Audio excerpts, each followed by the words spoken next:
Admiral Kethvar of the Zephyrian High Command stared at the tactical display in disbelief. 300 of the galaxy's most advanced warships hung motionless in the void around Sol 3, their hulls cracked open like discarded shells. The readings were impossible. The entire First Armada, vessels that had conquered 17 star systems, destroyed without firing a single shot. Status report, Kethvar commanded, his forearms trembling slightly. Sir? His tactical officer's voice wavered. All ships show complete system failure. No life signs detected across the entire fleet. It's as if they just stopped. The Admiral's compound eyes focused on the blue-green world below. Earth, the third planet of an unremarkable system that housed the galaxy's most peculiar species, humans. According to galactic law, they should have been extinct by now. 6 months earlier, the Galactic Concordat had issued the Terran ultimatum. Every species in known space had signed it, except humanity. The document was simple. Surrender all territorial claims, submit to Concordat authority, or face total annihilation. Most civilizations took days to deliberate. The proud Altarians had held out for 3 weeks before capitulating. Humanity's response had been nothing. No diplomatic channels opened. No surrender broadcasts. No desperate pleas for mercy. The planet had simply gone quiet, as if the entire species had decided to ignore the most powerful military alliance in galactic history. Perhaps they didn't understand the message, Counselor Vexani had suggested during the War Council. Their primitive translation systems might have malfunctioned. Fleet Admiral Thockrun had dismissed the notion with a snort. Their silence is irrelevant. We've conquered species with 10 times their technological advancement. These humans still use chemical propulsion and kinetic weapons. This will be the easiest pacification campaign in Concordat history. Now, as Kethvar observed the graveyard of metal around Earth, those words felt like the universe's cruelest joke. Sir, the communications officer announced, we're receiving a transmission from the planet's surface. Put it through. The main screen flickered to life, revealing a human male in what appeared to be sleepwear, a peculiar garment covered in small images of cartoon animals. He was holding a steaming cup and appeared to have just awakened, his hair disheveled and eyes slightly unfocused.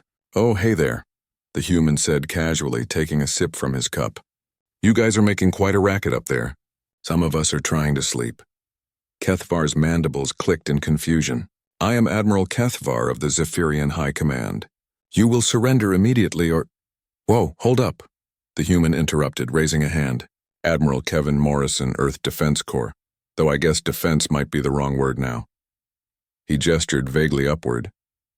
Sorry about your ships, by the way. We tried to warn you. Warn us of what? Kethvar demanded. What weapons did you use? Our sensors detected no energy signatures, no missile launches, nothing. Kevin looked genuinely puzzled. Weapons? We didn't use any weapons. We ignored you. Really, really hard. The bridge fell silent except for the gentle hum of life support systems. Kethvar felt his exoskeleton beginning to molt from stress, a physiological response that hadn't occurred since his first battle as a junior officer. Explain, he managed. Kevin scratched his head, seeming to search for the right words.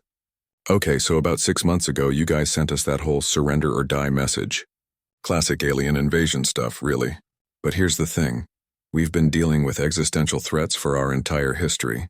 Wars, plagues, climate change, nuclear weapons, social media. We've developed this really unique survival mechanism. He paused to take another sip of his beverage. When faced with an impossible situation, humans have this amazing ability to just not think about it. We call it cognitive dissociation, though most of us just say we're tuning out. The whole planet basically decided that your ultimatum was too stressful to acknowledge, so we collectively pretended it wasn't happening. Kethvar's claws scraped against his command console. That's impossible. You cannot simply ignore military action through wishful thinking. Well, that's where it gets interesting, Kevin continued, his tone becoming more animated. See, humans have always been weird about quantum mechanics. Most species develop technology that works with universal constants, but we've always been stubborn about accepting what's impossible. Our entire technological development has been based on the principle that reality is more of a suggestion than a rule. The Admiral's tactical officer whispered urgently in his ear.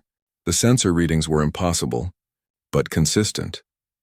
Every ship in the fleet had experienced simultaneous cascade failures in their quantum stabilizers, the fundamental systems that kept matter coherent at the subatomic level. When 8 billion humans collectively refused to acknowledge your existence, Kevin explained, well, the universe got a bit confused. Reality couldn't quite decide whether you were supposed to be there or not. The quantum uncertainty field around Earth expanded until it encompassed your entire fleet. Kevin shrugged apologetically. Your ships didn't get destroyed so much as they got uninvented, at least temporarily. The effect should wear off in a few days, assuming you leave our local space and promise not to come back. Kethvar found himself actually laughing, a sound that emerged as a series of chittering clicks. In 300 years of military service across 47 campaigns, he had never encountered anything so absurd, so impossible, and yet so distinctly effective.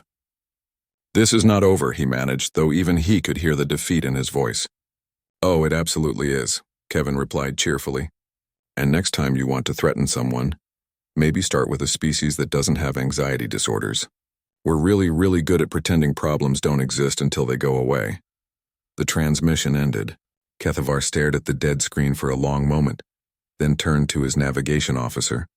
Set course for home, he commanded. And send a message to Concorda Command. Earth is to be classified as a restricted system, indefinitely. As his ship limped away from the Sol system, Admiral Kethvar made a personal note in his log. Never underestimate a species that has weaponized procrastination. Behind them, Earth continued its lazy rotation, its inhabitants already forgetting there had ever been a problem worth worrying about.